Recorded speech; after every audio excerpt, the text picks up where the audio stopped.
welcome to another episode of Whitepot. My name is Kaushik and I'm the Director of Business Alliances at White Labs. We are a digital agency specializing in SaaS and e-commerce business marketing. And today's guest is the CEO of Stack Construction Technologies, which is a cloud-based software that helps contractors from project evaluation to completion and also maximizing their profits. A big welcome to you, Phillip, and I'm so happy to have you with me today. Thank you very much. I appreciate being invited. Brilliant. Let's start talking about your journey. Would love to know how you were like as a young child and how you got introduced to the construction industry altogether. Please. Sure. Yeah, it's been quite a journey. I remember well, I wasn't a terrific high school student at all. I found it difficult to pay attention, as many young people do. And I was probably a C student in high school looking back on it. But the one thing I remember from my very early days, I remember as a teenager, my friend Todd invited me to have a summer job and help him paint his brother's nightclub. And his brother was probably 5 or 6 years older than us. And he'd taken a couple of investors and built this big fancy nightclub in Springfield, Ohio. And I was 15 and had the chance to work with Todd, and we were laborers painting the building. But I remember that summer, it really sunk into me that if Todd's brother can do this, anybody can do this. And so it planted this kernel, if you will, a little seed of entrepreneurialism in the back of my mind. And I've been driven to build success on my own ever since. I remember well when I graduated high school sitting with my parents, and they didn't have much money for college, but my father worked in the sheet metal workers union in Dayton, Ohio. And in the late 70s, that was a pretty good opportunity. I took advantage of it, and I was 19 years old, just out of high school and making, I don't know, $10 or $12 an hour, which was a whole lot of money back in those days. And I thought I'd struck a gold mine there for the first few years. But the economy took a dip, and along the way, I got laid off. I remember well, I had bought a house, and my then wife, we had, I think, one son and another one on the way. And I remember collecting unemployment, and I picked up one unemployment check, and I told myself, I'm just not going to do this anymore. So I bought a book on how to roof your house. And I then went to the Yellow Pages, which was a big thing. That was the Google of its day, right? Your parents had big books on there, or maybe your grandparents had books on their counter where you look through the book and find a phone number for somebody who wanted to provide a service. And so I put an ad in the Yellow Pages and spent more than I had, but took a risk and started my own roofing business. And people started calling, and I'd go out and convince them and give them a price to put a roof on their house. And one thing led to another. I hired some of my buddies and bought an old beat up truck, and pretty soon I'm in the roofing business. A couple of years later, I had an opportunity to move up and do more commercial work. So I took a partner in with Ken Schreiber in Dayton, Ohio, and we created a new business called the Ogilby Corporation. And I started doing larger commercial projects. And by then I'm 23 or 24, and I had as many as 50 employees at the time. And that's really where I learned the commercial construction business. Nice. I'm pretty young. Establishing a company in 23, 24 years of age, having so many employees, it's a big achievement. It is, looking back on it, it was somewhat terrifying at the time. I remember that well. And so I'm sure young entrepreneurs listening to this, or entrepreneurs of any age, will appreciate the terrifying comment. But there's an aspect of that associated with starting your own business. But along the way, I remember coming home from work one day, and my oldest son, Justin, I had brought home a personal computer, and Justin was one of those computer kids. He was just drawn to the computer, and he had built a game and had some stuff shooting at each other on the computer screen, and was playing a game. And this was in the late 80s. And I thought, man, that's the coolest thing I've ever seen. And so before you know it, I bought Justin some more books, and we started working on building our own estimating software for our roofing business. And it took longer than we thought. It took probably 3 or 4 years, but by the time Justin was, I think, 15 years old or 16, we had not only developed our own estimating software, I'd sold it to a bunch of my buddies, and we had a meaningful amount of revenue, I remember. And I got completely out of the construction business and started selling the technology to help contractors to find success. I'm literally one of those guys who's seen the ugly bottom of starting from scratch and clawed my way up. And then once I realized the impact that technology could have on my success, I wanted to share that with others. And my relationship with my son, Justin, he's our chief product officer today. Justin's 41 years old now, and we've all gotten older, but we've built a real successful business in the construction technology world. That's brilliant. Even Justin started pretty young. Yeah, he did. I started a business. He and I started a company called I Square Foot during the dot-com boom. And I am one of those entrepreneurs who literally we ended up selling that business for $85 million. And I got about that much out of that deal. We had some very ugly deals with investors, and I made some mistakes along the way, hired a CEO that I shouldn't have done. But long story short, I've seen a lot of this road. I've been in the technology space a long time. And once that went the way it went with Ice Per Foot, I had to do it all over again. And so we started Stack. And today we serve thousands and thousands of customers, literally most of them in North America. We have customers all around the world, mostly in English speaking countries, but it's been quite a journey. Right, right. Let's talk. I would love to know where the idea of Stack came to you and how exactly, how were the initial days with the company? Yeah, it's funny. Stack really came from the idea behind Buildware. So Buildware was what we called our original estimating software. With the I Square Foot business, and we don't spend too much time talking about that, but the concept there was we really created a business that sold opportunities. We sold bidding opportunities. So basically, we really helped change the way blueprints were distributed. When I first started that business, everybody was shipping big fat rolls of blueprints around the country. And when the internet took hold, it just occurred to me, why don't we create a solution that would allow a general contractor to invite his subs to bid, and then the subs could log into this website and download electronic drawings.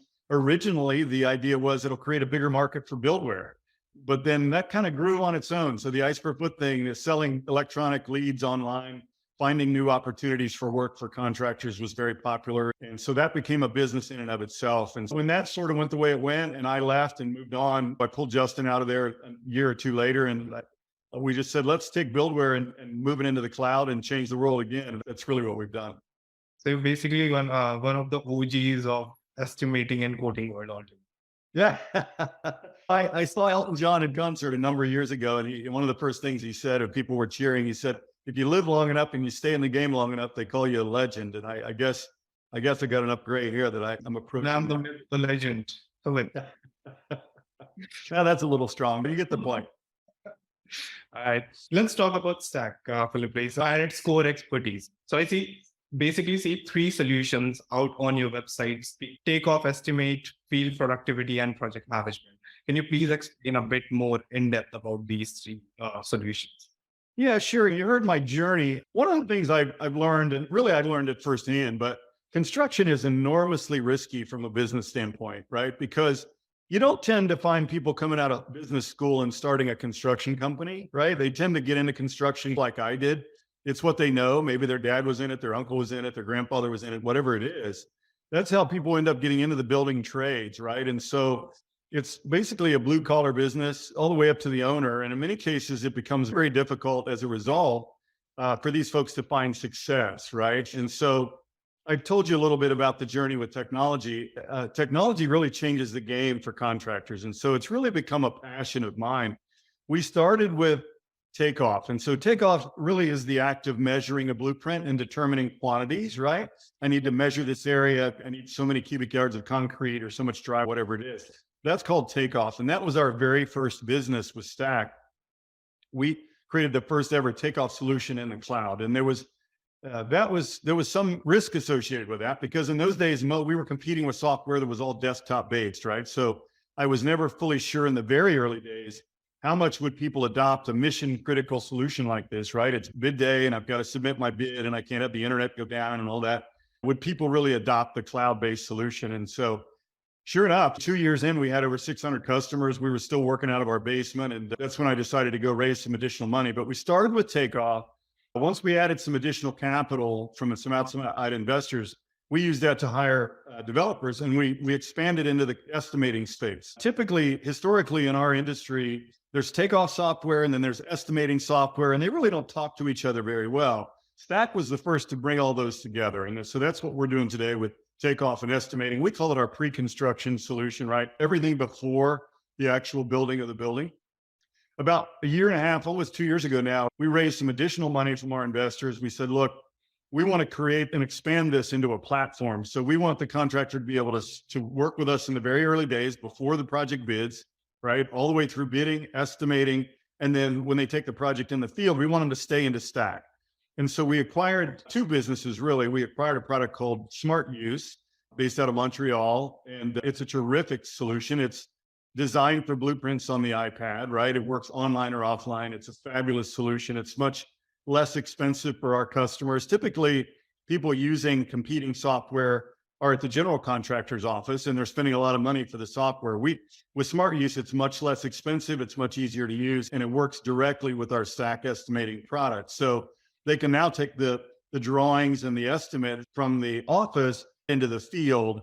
And then we're working to actually, we also acquired a company called KOps, also out of Montreal.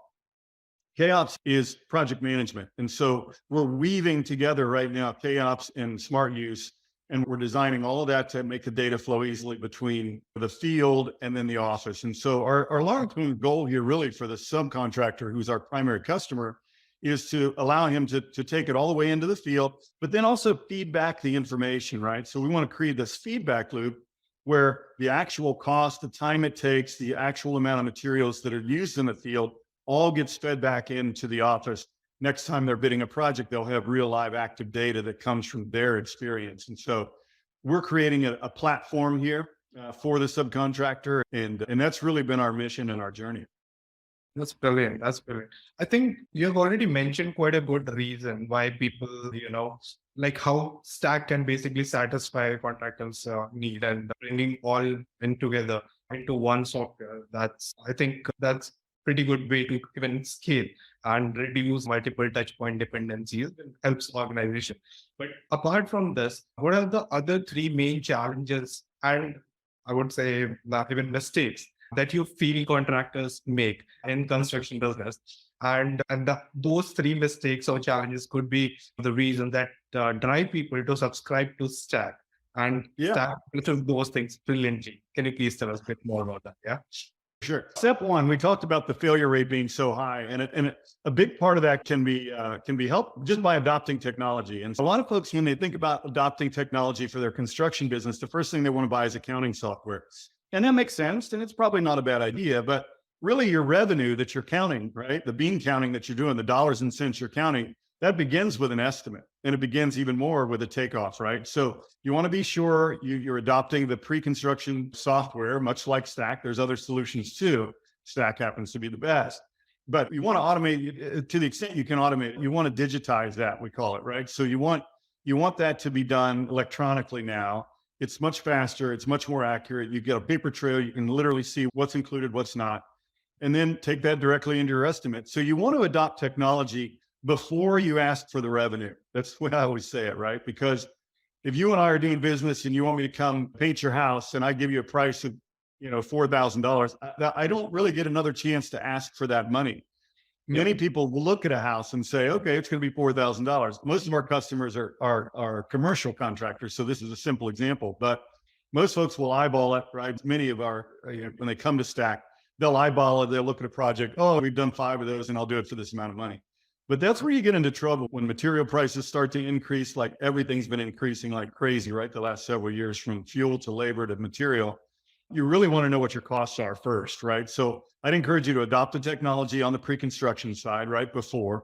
And then you want to be able to seamlessly move that into the field as well, which goes to what we're doing, right? You want to be able to take it into the field and you want to be able to see feedback real time from the field. And so again, that's what Stack's about, but it's also driven by my experience and looking back on my contracting days. And so many times I really had no idea what my costs are until the job is done. And you sit down and you look and you see, you add everything up and you cross your fingers and you hope and you grit your teeth and hopefully there's something left.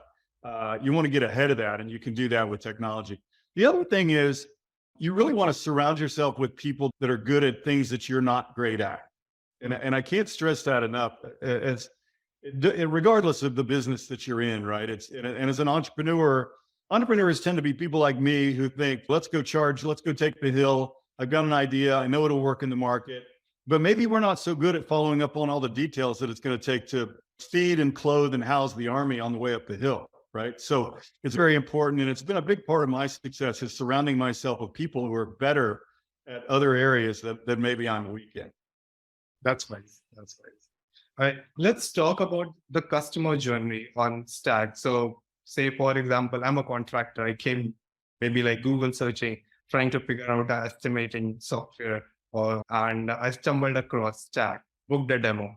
How exactly my journey is going to be on Stack? Please tell us. Yeah, that's a great question. And this is a big part of the reason we've gone from zero to thousands and thousands of customers over the last 7, 8, 9 years.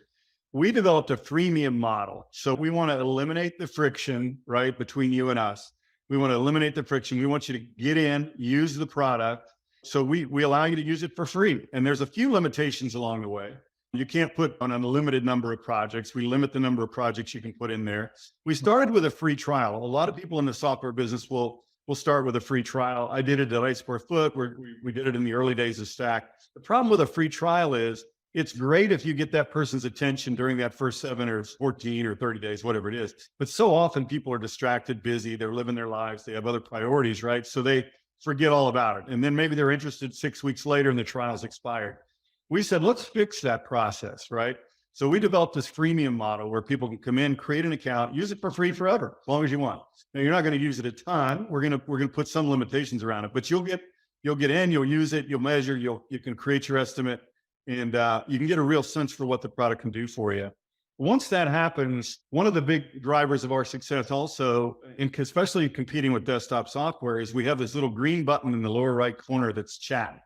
And a lot of times we'll ask, look, if you have trouble, just click there and chat. And we have people that are answering those chats real live during the workday. And that enables us to engage with the user. He might have a question. How do I do this? How do I do that? And if we see that he's active on the product, we might even chat to him. Hey, how can I help? Would you like to see a demo?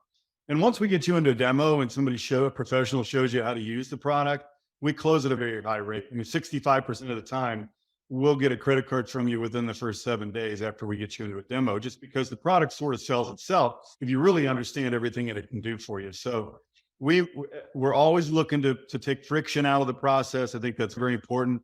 Far too few companies today, I think, are taking that approach. It frustrates me in the rest of my daily life in interacting with other companies. And it's just, this is too hard. Why do I have to do this? Why do I have to do that? I think it's important to always look at ways to eliminate that friction and make it easier to relate and communicate with your customer. And look, if you're delivering real value, you'll build successful business. That's all there is to it. If you're not delivering real value, stop, take a deep breath and go do something else, right?